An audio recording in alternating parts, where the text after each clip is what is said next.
Дали сме во студиото, како што и најавив на крајот на дебатата со кандидатите за градоначалник на општина Гази Баба. Вториот дел на емисијата ја посветуваме за е-трговијата. Во студиото веќе е Виктор Стојковски од Асоциацијата за е-трговија. Виктор, ти благодарам што ја прифати и оваа понуда, неколку пати веќе си во ова студио да разборуваме за оваа тема. Благодарам, Миле, и секогаш ви благодарам и на поканата и да ги отвараме овие важни теми за е-трговијата. Најактуелно е, освен најновите податоци, нели, кои што излегоа 6 месечни, кои што кажуваат повторно зголемување на индустријата, зголемени трошење на македонските граѓани во е-продавниците, најавата од страна на властите дека повеќе нема да има на некој начин бесплатни е-трговија, бесплатна е-трговија која што нема да има удел и државата, ќе се наплаќа данок на додадена вредност на пратките кои што се купуваат од е-продавниците. Негативни многу коментари, како вие како надлежни на некој начин за е-трговијата го гледате ова? Така, вака како што и кажавте на почеток, е-трговијата, сега извадивме анализа на последните податоци од Народната банка кои што беа објавени, се однесуваше на првото полугодие од годината, односно првите 6 месеци. Е-трговијата продолжи да расте и ова полугодие, во споредба со истото полугодие во 2024 година, е-трговијата расте за 34%, односно вредноста е 456 милиони евра.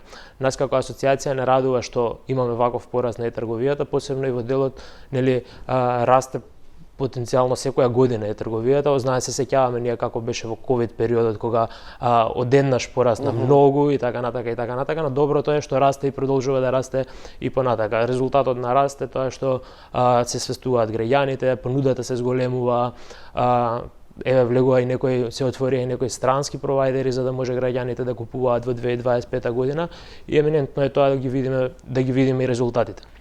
Од аспект на новиот предлог закон за измени на дополнување на законот за додадена вредност, односно законот за ДДВ, се предлага да се укине прагот до 22 евра, односно да ослободувањето за пратките до 22 евра кои до сега пристигнуваа без ДДВ, повеќе да не постои, односно да се плаќа ДДВ-то за сите пратки.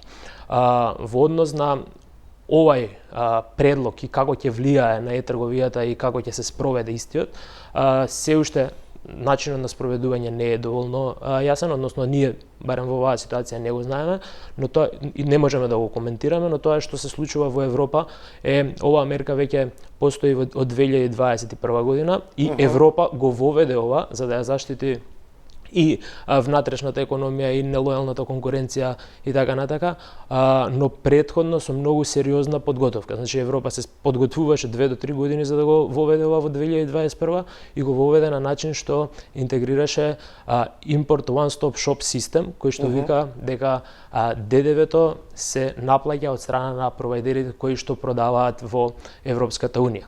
Како тоа звучи практично, за да го објасниме, тоа значи дека ако ние нарачуваме сега како граѓани од странски провајдер кој е не у земја, странскиот провајдер ја вклучува цената за ДДВ-то во зоната што се плаќа и така после странскиот провајдер е должен преку оваа import one stop shop процедура да им плати на државата, а граѓаните немаат никакви административни оптеретувања за дополнително плаќање на данокот.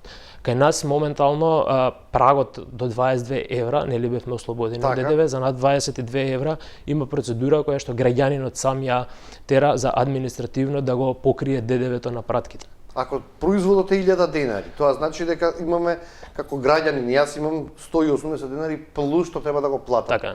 На кого ги плаќам јас овие денари и каде ги плаќам? Во оваа ситуација, збориме нели хипотетички, бидејќи до 22 евра сме ослободени, но е за полесна математика 1000 денари, тогаш доаѓа до ситуација каде што се прима постапка и тогаш се врши согласно закон целосна увозна постапка за производи кои што доаѓаат од надвор и се плаќа ДДВ кон државата, но ДДВ-то се плаќа преку соодветни административни процедури кои што се малце сложени и кои што треба да се регулираат. Затоа ние викаме дека оваа мерка е добра, доколку се спроведувањето на истата мерка е ние како држава сме подготвени да ја спроведеме како што треба, бидејќи доаѓаат голем број пратки, ако не се спроведе како што треба и ако има административно оптеретување за овие и кон граѓаните, верувајте дека ќе има и кон институциите, односно и царинската управа, но и поштите ќе имаат многу голем обем на пратки кои што ќе треба да го обработуваат, а при тоа ако нема автоматизација во тој дел ќе биде навистина тешко.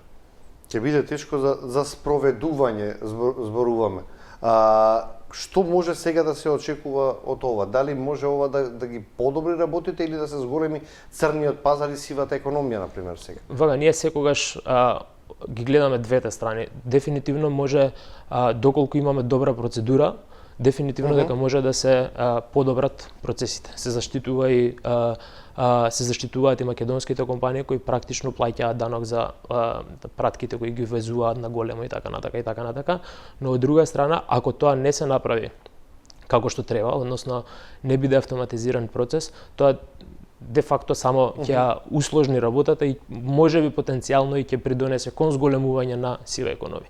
Ние треба да се насочиме кон заштита од сивата економија на трговците внатре во државата, односно што се случува со нарачките што доаѓаат од Facebook и така натака. Мора да сме свесни дека ваквите пратки, конкретно овие ослободување до 22 евра, повластената цена што доаѓаше од пратки од Кина и така натака, од еден начин влијае многу позитивно на едукација на граѓаните за купување со платежни картички. Претходно не имавме кешот. Така е, овие бројки што ние ги кажуваме што бележат порас од 34%, е само потесниот дел на трговијата, бидејќи трговијата се анализира во потесна и во поширока смисла. Во потесна смисла станува само за плаќање со картици. Во поширока смисла станува збори за оние нарачки кои што доаѓаат и се плаќаат на врата, значи cash on delivery, плаќање при испорака. А во Македонија нашите податоци покажуваат дека скоро 70% е cash on delivery, односно плаќањето при испорака на пратките кои се нарачуваат онлайн. Кон странските провајдери до сега нема таква опција за cash on delivery, односно плаќање при испорака и све е плаќање со картица. Тоа е сериозен импакт и влијание во однос на едукацијата на граѓаните за да купуваат со картички. Кога некој ќе се научи да купува со картичка, кога ќе знае дека трговијата е безбедна, кога ќе го знае благодетот што доаѓа со трговијата и лагодноста да нарачуваш од сопствениот дом, тој после многу лесно може да се пренасочи кон купување од домашни трговци и да се зголеми и побарувачката и кај домашните трговци за сметка на тоа што имаат атрактивна понуда, добра понуда кон граѓаните и имаат секако позитивни примери за само уште едно прашање да ги појасниме уште еднаш работите. Ако се нарачува од странски трговец и производот чини 1000 денари, на 1000 денари му плаќаме со картичка на странскиот трговец, а овие 18% каде ги плаќаме? Во ситуација сега како што е или доколку се донесат измените. Тоа сакам да го кажам дека многу е битно доколку се донесат измените каква ќе биде интеграцијата на тие измени. Во Европа се плаќа само кон продавачот, односно кон одредена платформа. Пример, купуваме од Alibaba, Temu, Shein некаков производ. Ние сме граѓани на Европа. Збориме сега како е во Европа. Купуваме нешто што кошта 20 евра. Во таа цена од 20 евра има пресметан ДДВ и платформата каде што купуваме го плаќа тоа како ДДВ, данок на додадена вредност во државата од каде што доаѓа купувачот. Во нашата ситуација моментално е дека граѓанинот сам ја тера процедурата, односно административната процедура за да го плати ДДВ-то и тоа се случува кога ќе дојде производот во царина за увоз и се тече целата увозна постапка. Пред да се подигне производот, пред да се подигне. И тоа значи дека се зголемуваат не само трошоците за ДДВ туку има и трошоци кои што се административниот аспект на царинска испостава, лежарина и така натака. Што велат податоците? Да се доврземе сега на оние официјални од Народната банка. Која е просечната цена односно вредност на нарачките што македонските граѓани ги купуваат по интернет? Така, податоците, тоа што го напоменав на почетокот, во првата првото полугодие викаа дека расте трговијата за 34%, односно 456 милиони евра е вредност. Тоа е вкупната. Од нив 55% доаѓаат кон домашните трговци. Значи отприлика околу 255 милиони се трошат кон домашните трговци. Значи бројот кон домашни версус кон странски трговци е поголем кон домашни. Кон странците се трошат околу 201 милион евра во првото полугодие. Сега, она што е интересно тука, просечната трансакција на вкупната вредност е околу 33%. И е идентична со просечната трансакција во првото полугодие од 2024. Она што е интересно тука е дека расте бројот на трансакции за 75% кон странски трговци. Дополнително е интересно што покрај што расте бројот на трансакции, се намалува просечната вредност на трансакцијата кон странските трговци. Тоа што кажува? Тоа кажува дека имаме поголем број на трансакции, но со помала вредност и автоматски ни паѓа малце и просечната вредност. Тоа значи дека обемот кон странство е зголемен во однос на број, но поевтини пратки се купуваат. Ако лани било просечната трансакција 37 евра, оваа година е 32 евра кон странство. Просекот е 33 во Македонија и во странство. Производи за домаќинство, облека, парфеми, што најчесто купуваме? Баш како што кажеш, си знаеш да ваѓа од сопствена пракса, се купува бела техника, и IT опрема, се купуваат производи за модни облеки, додатоци, производи за хигиена, козметика, спортска облека и дополнителни спортски опреми, како и храна. Тоа што е една од категориите која што расте, исто е и прехрана и хранбени. На 4 ноември е вашата конференција, веќе традиционална годишна која организирате како институција, како асоциација за трговија.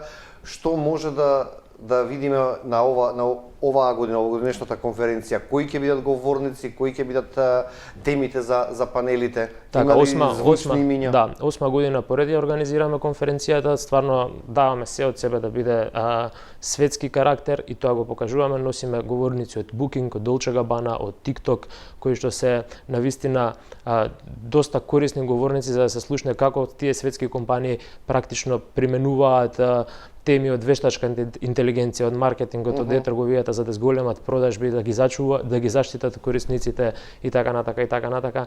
Така да покрај од светските компании носиме и регионални експерти кои што ќе зборуваат за невромаркетинг, за користење на податоци, за вештачката интелигенција. Навистина се трудиме оваа година да дадеме една програма од која што не само оние луѓе кои што работат во трговија ќе научат, туку ќе научат сите оние кои што водат сопствен бизнис или се дел од некоја приказна од овој екосистем на трговија, дигитален маркетинг и вештачка интелигенција. Зошто? Ради тоа што очекуваме 800 луѓе од целиот регион на Западен Балкан, повеќе од 10 земји имаме што доаѓаат во Македонија на оваа конференција. Конференцијата стана пин на светската мапа во однос на едукативни и нетворкинг настани. Ние сме навистина многу горди што оваа година имаме такво признание од светски компании кои што доаѓаат тука.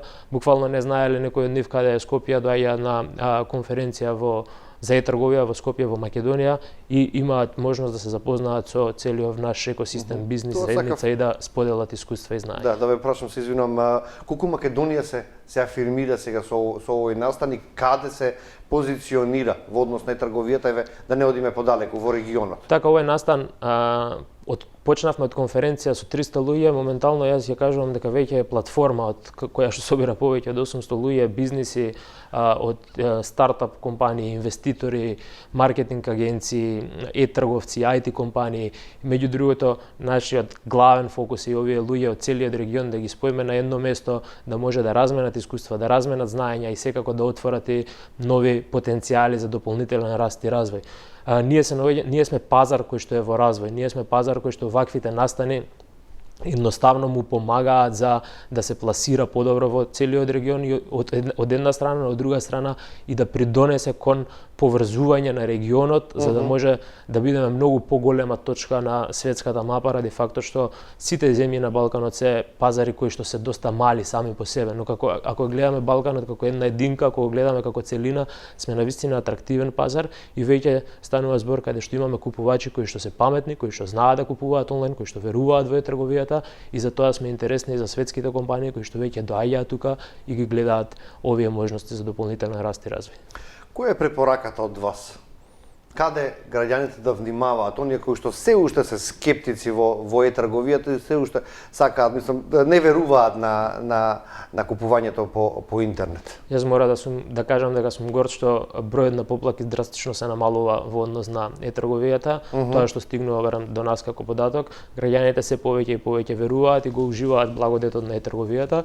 Секако од многу гостувања, многу зборења, многу едукација треба да се внимава на од каде се купува. Не треба да се купува од Facebook, не треба да се купува од непроверени трговци, треба да се купува од регистрирани трговци. Тоа ни е правило број 1.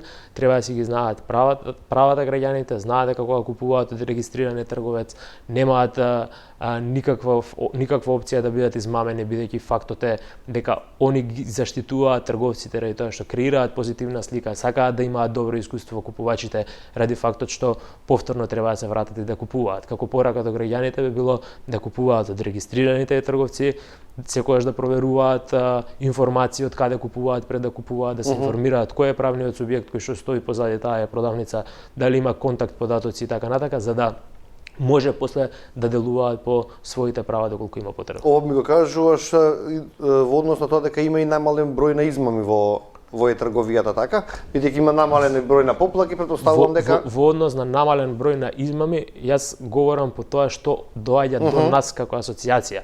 Значи тука може да доаѓаат и други поплаки до државниот пазарен инспекторат и така натака, но тоа што ние сме горди и среќни е дека до нас како асоциација доаѓаат се помалце поплаки. За тоа биде така, ние направивме регистар претходно за трговија каде што се излистани сите регистрирани трговци, направивме посебен беч за верификуван трговец каде што ги проверуваме трговците, им доделуваме беч доколку ги задоволуваат сите запазени норми кои што ги наметнува регулативата и ако граѓаните купуваат од тие трговци, нормално и практично е поплаките да се намалуваат. 4 ноември е блиску, негде средина на ноември ќе бидеш дали некој од асоциацијата повикан овде во студиото да ги кажете импресиите и сите оние пораки што ќе бидат испратени да ги дискутираме во некоја од следните емисии. 25 минути навистина брзо поминаа. Ете, граѓаните имаа можност да слушнат околу новите најави за даночување на интернет пратките. Ти благодарам што денеска беше дел од Студио 10. Иле благодарам на поканата, секогаш ми е чест да бидам кај вас во студио. Благодарам уште еднаш. Почитувани, овде завршува Студио 10 за денеска, како што и кажав претходно, за 10 минути Ивана Стојкова со вестите во 12 часот. Од мене пријатно.